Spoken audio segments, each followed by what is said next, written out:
did you have a? Did you see?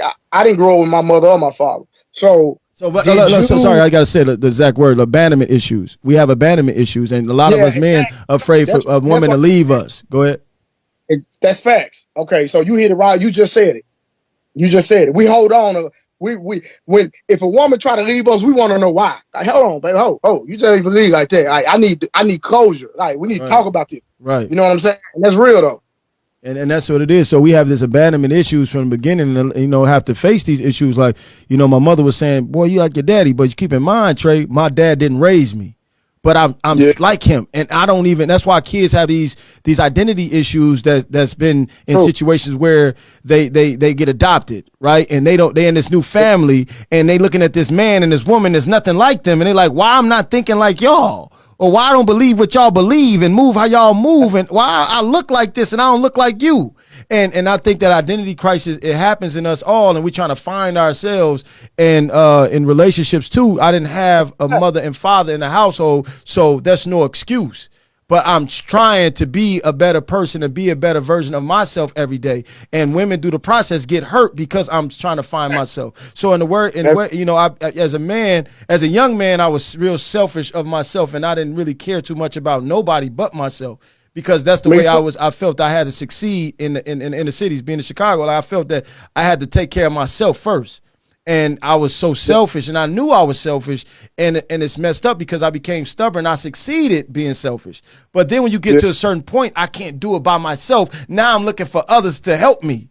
But you've been doing it. You got this pride by yourself that you don't need nobody else but yourself. But now you need help. And you like, dang, man, I don't know how to ask for help because I've been doing it by myself. In my mind, I've been prideful. And it's a lot of things we try to do physically that we can, we take advantage because we're strong or whatever the case may be. But then you're going to go against a number of people that's going to outnumber you. Now you're going to look for your homies, but you've been so selfish to where they ain't going to look out for you. So I think even in relationships, you've been doing so much on your own to where you're not even giving a woman an opportunity to help you, because you've been, that's real, bro. Everything you just said, and I'm glad you really going down that pathway, because since I deal with so many women, I tell women, you really, really, when you start dealing with a man, you need to figure out a lot of, not even just figure out. I'm not gonna say that's the wrong word. You need to just sit down and talk about his childhood, how he was raised, who he was raised around, has he ever been hurt, what things really traumatized him, like so many different factors that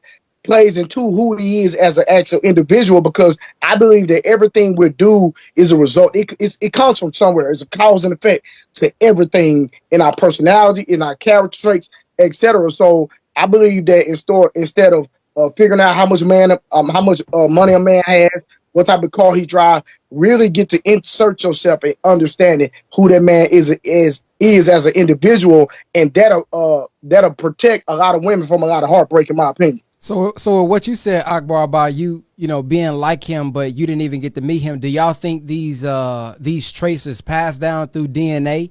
And if so, that's a cycle that's being passed down. How do we break it? I definitely think it's a cycle that's passed down, and I think you could change the paradigm if you believe in God. That's it. Because if you look at social media, if you're looking at everybody else, it's never going to be enough.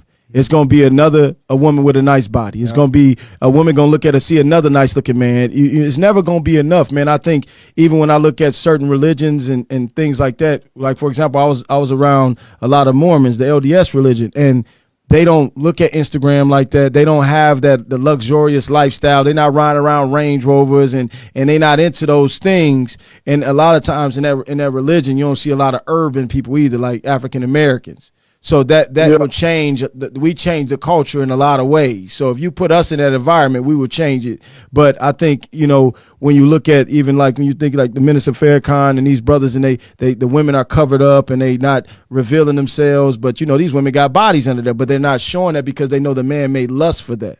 And they're not trying to distract the man from those things. So I think we need to do a better job at certain things. But I think you can make a change. I think we have to work together as people in those situations. The man and the woman have to make the change. So a man can say, oh, I'm not going to do that. But you have lust issues and you're putting yourself in those situations. I think it's important to constantly you struggle with that, because we all go to, like when people go to the mosque and go to the church, that's full of sick people. It's like the hospital. You're not going there because you're the greatest person, the perfect person in the world. You need there because you need to be refilled. You need to be replenished, and you need to go out there to face this world that dealing with Satan every day. So when you facing society every day, you going on social media, you see it every day. People say they don't believe what you read, but you reading Instagram all the dang time. So at the end of the day, it's like you can't, I think you can change. All I'm saying, yes, you can change, but it's not easy. We know that, and you have to accept and the first thing is accepting what you struggle with, the problem.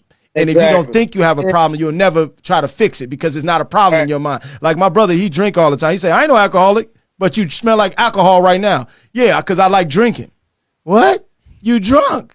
But that's what people struggle with until they accept and admit that they have a problem. Then you can't tell them otherwise. So what about you, Trey? And you have to have a desire to change, number one. You know what I mean? Like, I can sit up here, and it's just like Akbar can have a family member or somebody he loves, and he can want the best for them and try to motivate them to pursue a particular career. But if they don't want it for themselves, at the end of the day, there's only so much we can do as individuals, because sometimes we are carried the weight of wanting someone else to do better for themselves, especially our loved ones. But if they don't have a desire to do it, it's just like almost everybody got a dope fiend in their family, right? So at the end of the day, I see my uncle all the time. He's smoking crack, and I want him to be able to be a phenomenal citizen, get out here and work, and be able to provide for his kids and change. But if he don't want it for himself, what can I do? Yeah, there's only so much you can do when you're dealing with adults and grown people. There's only so much you can do, and at the end of the day, I'm not going to sacrifice my happiness and continue to inconvenience myself when somebody's not even trying.